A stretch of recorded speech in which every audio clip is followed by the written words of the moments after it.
Hello everyone. आज की इस वीडियो में हम लोग पढ़ने वाले हैं क्लास 9th मैथ। चैप्टर है आप लोग का 1 संख्या पद्धति। इस अध्याय के जो प्रश्नावली 1.1 है उसमें जितने भी क्वेश्चन हैं सारे क्वेश्चन को इस वीडियो में हम लोग हल करेंगे।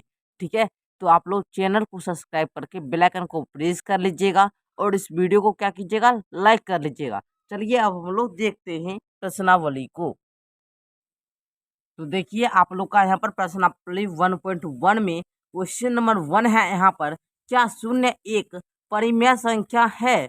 क्या इसे p बटा क्यू के रूप में लिख सकते हैं, जहाँ p और q पूर्णांक है और q बराबर शून्य है। ठीक है, q बराबर शून्य इसमें नहीं है। ठीक है, जब ये ऐसे दे दिया तो नहीं है, शून्य बराबर 0 नहीं होना चाहिए, यानी कि ऊपर में यानी कि अंश में क्या होना 0 होगा, तो उसे हम लोग परिमेय संख्या लिख सकते हैं। तो देखिए यहाँ पर आप लोग एक में आंसर में क्या लिखेंगे, देखिए। ठीक है, तो देखिए आप लोग को लिखना है, हाँ बिल्कुल लिख सकते हैं। क्या शून्य एक परिमेय संख्या है? क्या इसे p बटा क्यू के रूप में लिख सकते हैं? तो हाँ लिख सकते हैं, यह एक परिमेय संख्या है। ठीक है, हाँ तो कैसे लिख सकते हैं? तो देखिए हम लोग p बटा क्यू के रूप में कह रहा है लिखने के लिए। जीरो जीरो भी एक क्या है, परिमेय संख्या है। इसको अगर हम यहाँ बटे में कुछ नहीं है तो एक है। ठीक है, 0/1, 0/2। ठीक है, इस प्रकार हम लोग 0/3 कुछ भी लिख सकते हैं, यानी कि शून्य एक परिमेय संख्या है। ठीक है, सिंपल क्वेश्चन था। क्वेश्चन नंबर 2 क्या है आप लोग का, देखिए यहाँ पर 2 नंबर क्वेश्चन दिख रहा होगा। 3 और 4 के बीच 6 परिमेय संख्या ज्ञात करें। ये कैसे ज्ञात करना है? तो आप लोग को सिंपल सा क्या करना है, 3 और 4 है। ठीक है, तो 3 यहाँ पर कितना परिमेय संख्या बोल रहा है, 6 बोल रहा है, तो 6 में एक जोड़ दीजिए, 7 आया। तो आप लोग को क्या करना है, 7/7 से दोनों संख्या में क्या करना है, गुना करना है।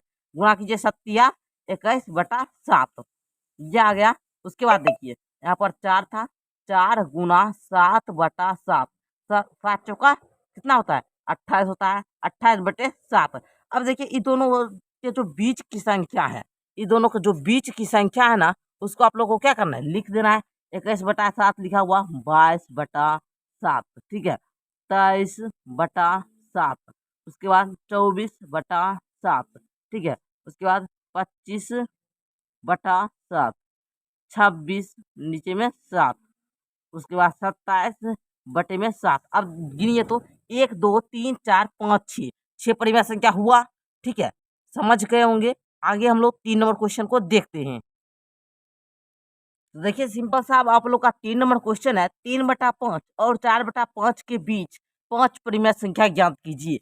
वो तो सिंपल था, अंक दिया था, बट इसमें क्या है, बटे में है, तो आप लोग को घबराना नहीं है, बिल्कुल आसान है। ठीक है, इसमें भी सेम प्रक्रिया करना है जो हमने 2 नंबर क्वेश्चन में किए थे। ठीक है, देखिए यहाँ पर क्या है, 3 नंबर क्वेश्चन में क्या है, 3 बटे में क्या है 5, और इसके बीच कितना कह रहा है, 5 कह रहा है, तो 5 में एक जोड़ दीजिए, 6 आ गया। गुना कीजिए 6/6 से 6×3 18 आ गया आप लोग का, 6×5 = 30 आया। अब उसके बाद आप लोग को 4/5 लेना है, उसमें भी यही करना है, 6/6 से क्या करना है, गुना करना है।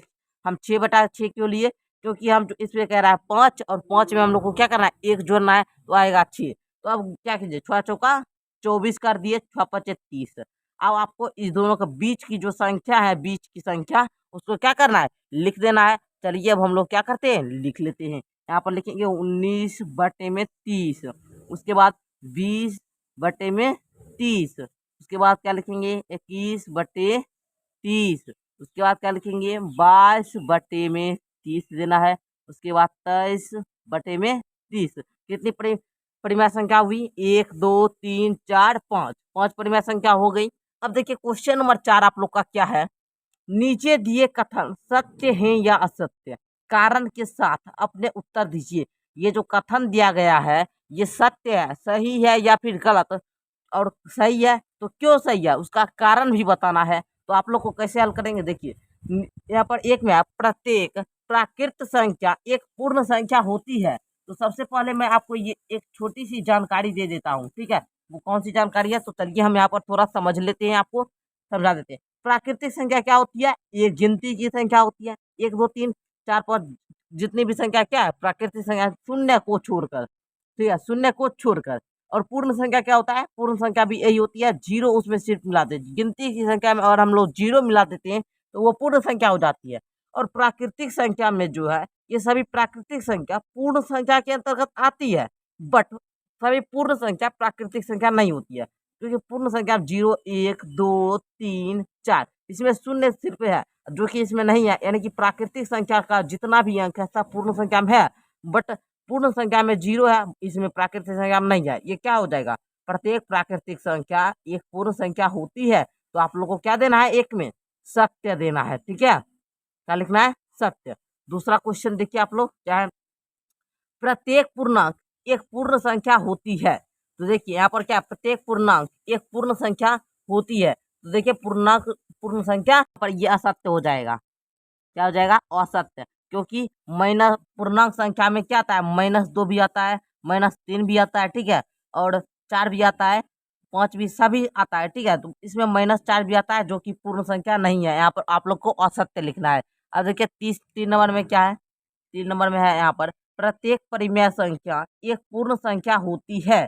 तो देखिए ये भी परिमेय संख्या पूर्ण संख्या नहीं होती है, ये भी असत्य हो जाएगा, क्योंकि क्यों होगा तो वो हम आपको बता देते हैं। परिमेय संख्या में क्या पूर्णांक आता है, और पूर्णांक के अंतर्गत क्या आता है, -4 भी आता है, और -4 जो है, -2 जो है, यह एक परिमेय संख्या है, ठीक है। और देखिए यहाँ पर कहता है परिमेय संख्या पूर्ण संख्या होती है, तो ये असत्य हो जाएगा, ठीक है। यहाँ पर देखिए माइनस वाला भी आता है पूर्णांक के अंतर्गत, और यहाँ पर परिमेय संख्या में पूर्णांक भी आता है। परिमेय संख्या कौन कौन संख्या से बनती है, तो प्राकृतिक संख्या भी होती है, पूर्ण संख्या भी होती है, पूर्णांक संख्या भी होती है। और यहाँ पर जो देखिए यहाँ पर प्रत्येक परिमेय संख्या एक पूर्ण संख्या होती है, परिमेय संख्या के अंतर्गत पूर्णांक भी आता है, और पूर्णांक में -2 भी आता है, और जो कि एक पूर्ण संख्या क्या है, नहीं है। हम आपको आशा करते हैं कि आपको ये प्रश्नावली 1.1 के सभी क्वेश्चन समझ में आ गए होंगे। ठीक है, फिर मिलते हैं हम लोग अगले वीडियो के साथ, तब तक के लिए धन्यवाद।